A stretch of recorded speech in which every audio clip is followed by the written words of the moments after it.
Famcast Media, bitch. Be careful what you wish for, because it just might come true.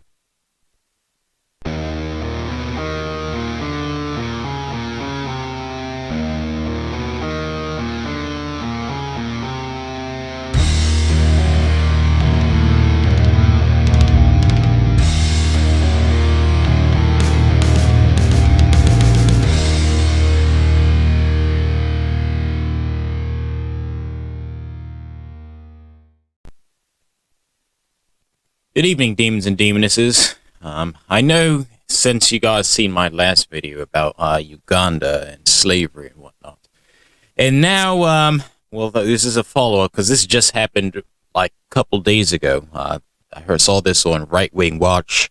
Someone had sent this to me on Twitter, and I'm like, wow. It's like as soon as I open up my mouth, then this shit happens.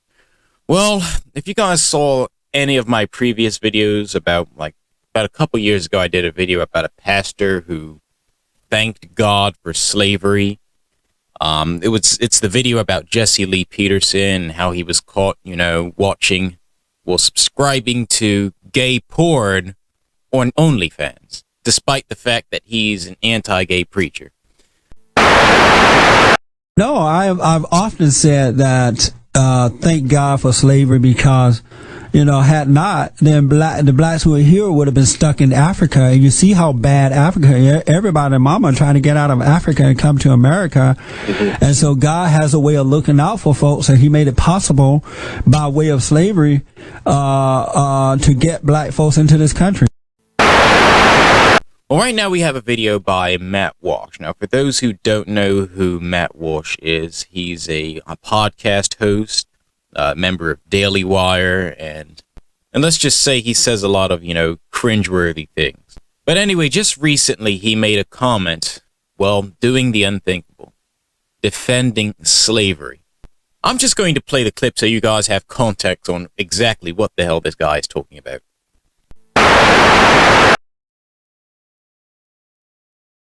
In fact, it seems rather clear that black Americans are doing better here today than they would be had their ancestors generations ago never been brought to these shores.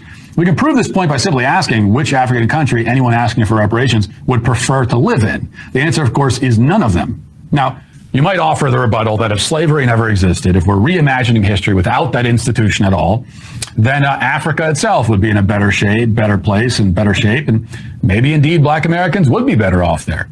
But this seems highly unlikely, and it also ignores the fact that Africans participated in slavery and the slave trade as much as they were victims of it. Not to mention, if we're reimagining the world without African slavery, then we have to also imagine it without all other forms of global slavery, since African slavery was merely one variety, one offshoot of this global institution. And now we have totally, at that point, rewritten the history of the world in a way so dramatic that it's absolutely impossible to say which individuals today would end up worse or better in this alternate universe. I mean, if you go back in time and get rid of slavery from the entire world, you have it's impossible to say what the world looks like right now. Actually, what we can say is that we'd all end up worse. All of us today would be in a worse spot if slavery never existed at all across the entire globe. Because a change that significant would likely shift the course of events in a way that would mean none of us would even exist. It would be a world full of other people.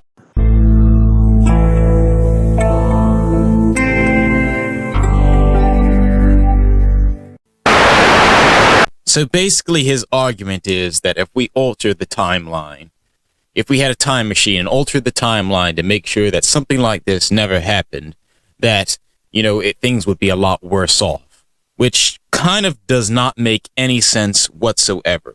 Now, to start off, he's asking, people who want reparations, what African countries they would like to live in, and his response would be, about what they would say would be none of them. Now, to be fair, the reason why it's none of them is because, think about it, if you lived your entire life here in the United States, what sense would it make to go to a country where you don't know the language, you don't know the culture, you don't know the customs, you don't know whether or not you're going to have the same job opportunities? Why would you then pack up and then move to a country where you know nothing about? So of course people are going to be happy in the United States. Hell, you even have people that live within other parts of the United States that, don't like the state that they're living in, but they don't want to move because they're moving into a state that they know nothing about. That might have a different climate, different weather, that might have, a different cost of living. A certain state might have different laws. Like, for example, here in New Jersey, we have recreational marijuana. But let's say if I had to move to Texas, Texas doesn't have recreational marijuana. In fact, if you get caught with marijuana, you're facing between 15 to 20 years in prison, which I think is absolutely ridiculous. I mean, you can like where you're at and then at the same time criticize the things that are bad about it and then try to make those things better. Now, for me personally, if someone were to ask me this question about which parts of Africa I'd like to live in, I'd say Botswana I'd fit in pretty well. Botswana has like a very good heavy metal scene. They're not extremely, religiously hostile or anything like that. Another great country, Angola. Angola also has I didn't know this at the time, but Angola also has a really thriving heavy metal scene. So, of course, I'm going to be around my own people. Metalheads for life.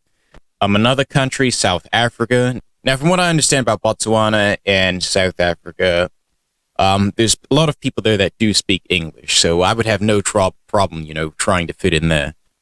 I would have to learn other languages because, like I said, people do travel through different parts of Africa, for trade reason, or let's say I do decide, to go to a show in a different part of Africa.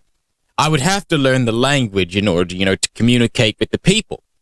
And, the older you get, the harder it is to learn a language. I mean, it's not impossible, but it is pretty damn hard. You would have to immerse yourself into that. Let's say you don't know the culture. You don't want to end up, disrespecting someone's culture by doing things that you would normally do here in the United States in that specific part of Africa. So, like I said, the people that are saying no are probably saying no for very good and rational reasons. Now, he's saying that, would Africa be better off, if slavery never existed? Well, I think obviously it would, Like I said, you wouldn't have things like Rhodesia happening. You wouldn't have, I don't think you'd have the genocide that happened in Rwanda happening. You wouldn't have, people forcing their religious beliefs on, the people that currently live there, and now they're trying to, unlearn that. You wouldn't have, so many African countries, being in debt to the Chinese government, because think about it. The African continent is a very rich continent. It's rich of natural resources, rich in, soil, great land for agricultural potential.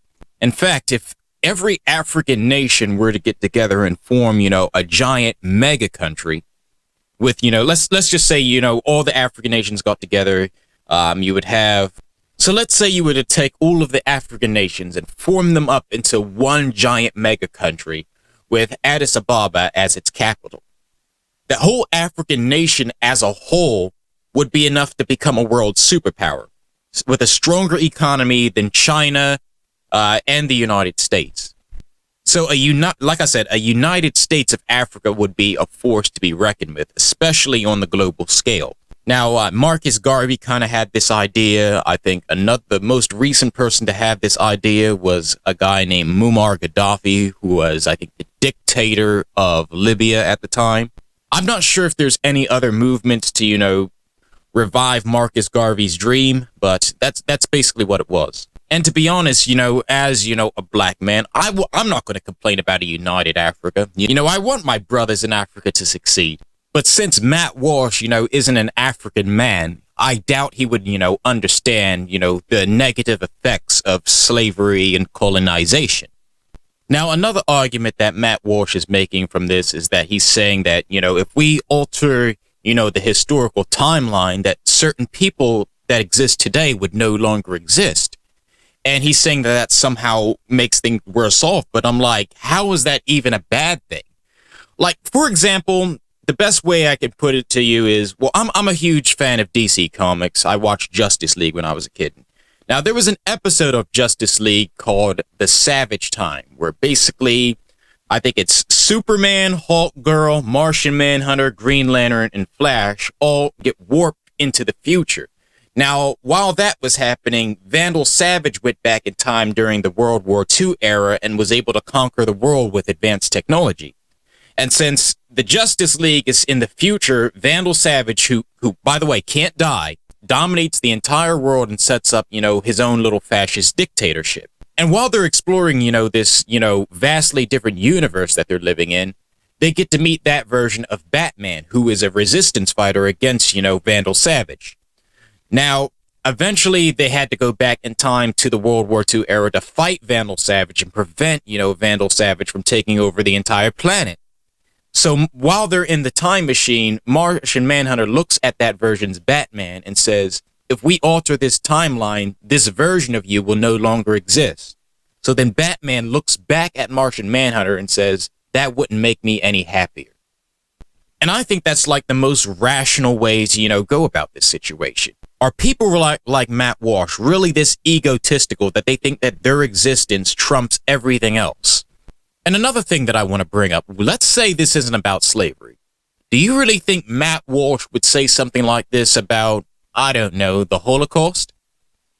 I seriously doubt it. I mean, I seriously doubt he would say that. But because, it's slavery, black people are the ones that, certain religious groups like to pick on. They think that they get a free pass on it. And it's true. I wouldn't know what the world would look like had, slavery, not existed. Maybe a different form of slavery would have popped up in its place. Maybe, who knows? Maybe there would have been a United States of Africa. Maybe things would be better. Maybe things would be worse. We'd never know because we have no way of changing time. Instead of trying to change the past, why not try to change things now and make things better for the future? But unfortunately, that's not something Matt Walsh does. Matt Walsh is still living in, 1915. I know in the Uganda video I made, I said it wouldn't be long before Christians start defending slavery. And now you have a self-admitted Christian theocrat advocating in favor of slavery, saying, oh, well, slavery wasn't so bad because, we don't know, we might be worse off without it. And even if we were worse off without it, is it really worth having so many people suffer and die for over 400 years? Absolutely not. That's unacceptable. I swear, Christian theocrats are a different brand of stupid. All right, you guys, you stay safe, stay metal, hail Satan, and I'll catch you guys later.